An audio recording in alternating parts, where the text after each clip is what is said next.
Some important bribes lay ahead. I held out the ring. "Will this do?" In an instant his scowl turned to delight, and the slight golden ring of my dead mother disappeared into the driver's dirty palm. When I climbed into the back of his cart, I could see pity and contempt playing across the faces of the other passengers. My ring must be worth more than the ride. I found a clean pile of straw in the corner and looked down, trying to avoid their curious stares as the cart resumed its journey. An elbow poked my side.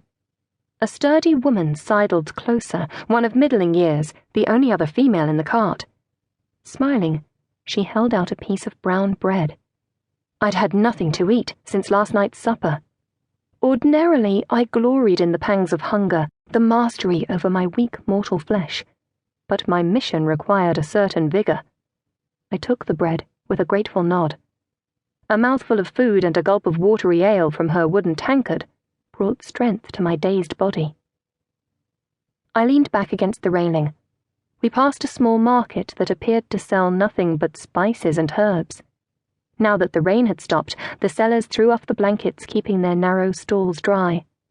A rich mix of borage, sage, thyme, rosemary, parsley, and chives surged in the air, and then dissolved as we rumbled on. The urgent smells of the city rose again. A row of 4-story buildings came into view, more prosperous than any I'd seen so far. The sign of the goldsmith hung from a street corner. A young man sitting across from me grinned and said loudly to the whole cart, "We're grateful to King Hal for burning a young beauty at Smithfield. Last person killed was an ugly old forger." A knot of swallowed bread rose in my throat, and I covered my mouth. "But is she a beauty?" demanded someone else. An elderly man with milky blue eyes twisted a long hair that sprang from the middle of his chin. "I know someone who has seen Lady Bulmer in the flesh, and yes, she is bonny," he said slowly. "More so than the Queen." "Which Queen?" one of the men shouted. "All 3 of them," answered another. A nervous laugh raced around the cart. To mock the king's marriages, the divorce of the first wife and the execution of the second to make way for the third, was a crime. Hands and ears had been lopped off for it. The old man twisted his chin hair harder. "Lady Bulmer must have offended the king grievously for him to burn her out in the open before commoners, not to order the axe for Tower Hill or hang her at Tyburn." The young man said, "They've dragged all the nobles and gentry down to London, the ones who followed Robert Aske, for King's justice. She's just the first to die." My breath quickened. What would these Londoners say? What would they do to me if they knew who I was and where I came from? One thing was certain, I would never reach Smithfield.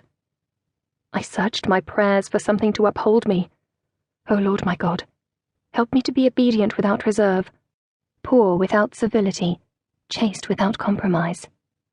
"The Bulmer woman's a foul rebel," shouted the woman who'd shared with me her bread. "She's a papist northerner who plotted to overthrow our king." Humble without pretense, joyful without depravity, serious without affectation, active without frivolity, submissive without bitterness, truthful without duplicity. The old man said mildly, "In the north, they gave their lives for the old ways. They wanted to protect the monasteries." Everyone erupted in scorn.